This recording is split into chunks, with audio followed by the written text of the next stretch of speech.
मोहसिन साहब, रात के कुछ तकरीबन 2 या ढाई बजे थे। मैं अमूमी तौर पर पहले तो ज़ाहिर है लेट सोते थे, अब जल्द सो जाता हूँ। तो मेरा मोबाइल बज रहा है, बज रहा है, बज रहा है।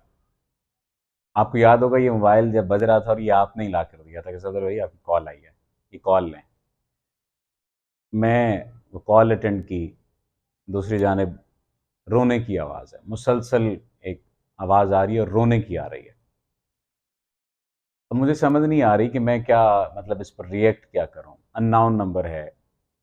अननोन नंबर के बाद जो सामने वाला शख्स है वो रो रहा है, और हड़बड़ाहट में आपको समझ भी नहीं आती नींद में कि आप किस तरह से डील करें या क्या कहें। खैर, मैंने उन्हें कहा कि सॉरी, आप रो क्यों रहे हैं आप, और फिर आप कौन हैं, क्या नाम है आपका, और आपकी इस वक्त कॉल आई है।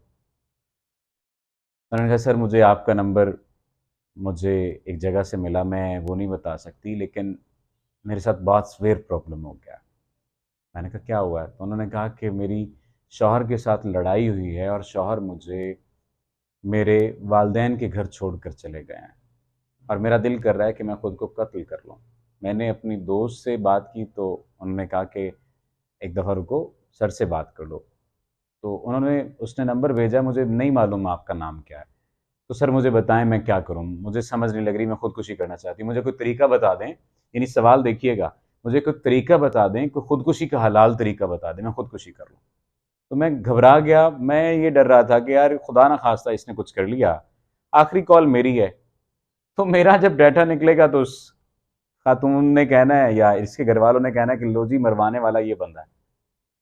खैर, मैंने उसे पहले तो कहा कि बेटे लंबे सांस लो, सुकून करो अभी, और मोबाइल पहले रखो, अगर मुझे कॉल किया तो मेरी बात माननी भी है। जाके मुंह हाथ धो के आओ, फ्रेश हो के आओ। मुंह हाथ धो के आई तो मैंने कहा साबुन का क्यों नहीं इस्तेमाल किया। उसने कहा कि सर आपको कैसे पता चला कि मैंने साबुन से मुंह नहीं धोया। मैंने कहा अब आपने साबुन से मुंह नहीं धोना, अब आप फेस वॉश से मुंह धो के आएंगे। ये हील करने की मुख्तलिफ चीज़ें थी। हील वो कुछ हो गई, कूल डाउन हो गई। मैंने उससे पूछा कि क्यों आपने अपने आप को सोच लिया मारने का, क्यों कत्ल करने का खुद को सोच लिया। तो उसने मुख्तलिफ बातें बताना शुरू कर दी। पहले 5-7 मिनट उसकी मुख्तलिफ किस्म की गुफ्तगू में सुनता रहा। अब मैंने उसे क्रॉस क्वेश्चन किए, जिन क्वेश्चंस के करने के बाद, जिन बातों के बाद मैं असल मामले या मुद्दे पर आता हूँ। उस लड़की का स्टार था एरीज। अब मैंने ये पहले पूछ लिया कि बेटे डेट ऑफ बर्थ क्या है। तो उसने डेट ऑफ बर्थ बताई। मैंने कहा कि आप सुकून चाहते हैं ज़िंदगी में? कहती जी चाहती हूँ। मैंने कहा वॉक क्यों नहीं करते? अब वो हैरान हो गई कि वॉक का मेरी ज़िंदगी से सुकून का क्या लिंक है। मैंने कहा लिंक है, आप वॉक किया करें। कहती अच्छा ठीक है सर। मैंने कहा शौहर के साथ लड़ते क्यों हो, तो इतना प्यार करता है आपसे, आपको गुस्सा किस बात का आता है, चिड़चिड़ापन क्यों है आपके अंदर? कहती सर आपकी बात ठीक है, मुझ में बहुत गुस्सा चिड़चिड़ापन है, मुझे बताएं क्या करूं। मैंने कहा वॉक किया करें। अच्छा आप? उसने कहा ठीक है। उसने कहा सर कुछ और बताएं मुझे, मैं क्या किया करूं, साइकोलॉजिकल मुझे बताएं।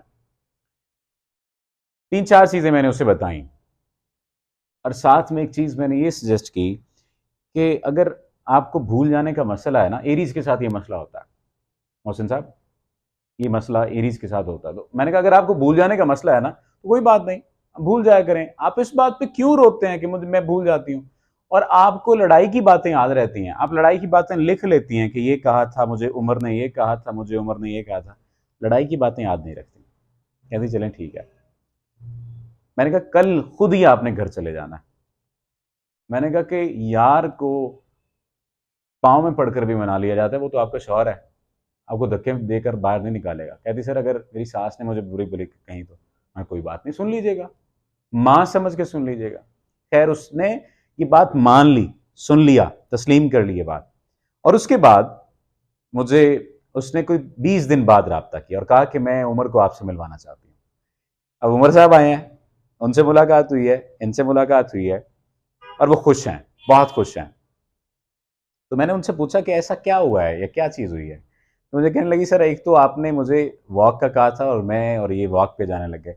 फिर जो 3-4 चीज़ें आपने सजेस्ट की थी उनका बहुत जादुई असर हुआ है, और मैं हैरान हो गई हूँ कि क्या ये एक अजीब सा कॉम्बिनेशन जिसको मैं उस वक्त समझ नहीं पा रही थी कि मैं रो रही हूँ और सर मुझे कह रहे हैं कि आप अल्लाह का ये नाम लें। मैं समझ नहीं पा रही थी। मैं रो रही हूँ और आप कह रहे हैं कि वॉक किया करें। मैं रो रही हूँ और आप कह रहे हैं कि जनाब कब्बों को आप रोटी डाला करें। तो ये मुझे समझ नहीं आ रही थी, लेकिन मैंने अमल कर लिया और अब मेरी ज़िंदगी सुकून में है। ये सारी बात बताने का मकसद आपको बुनियादी तौर पर ये है कि आप अपनी ज़ात के बारे में जानिए। आप में अगर चिड़चिड़ापन है, आप अगर हसास हैं, आप अगर किसी को लेकर हसास हैं, मोहब्बत में भी हसास हैं, कारोबार को लेकर हसास हैं, किसी चीज़ को लेकर हसास हैं, तो उसकी बेसिक साइकोलॉजी को समझिए, बेसिक एस्ट्रोलॉजी को समझिए, अपने आप को समझिए। जब आप अपने आप को समझ लेते हैं, तो चीज़ों को डील करना आसान होता है। अपने आप पर काम कीजिए, आपकी मुश्किलात आसान हो जाएँगी। आपका बहुत शुक्रिया।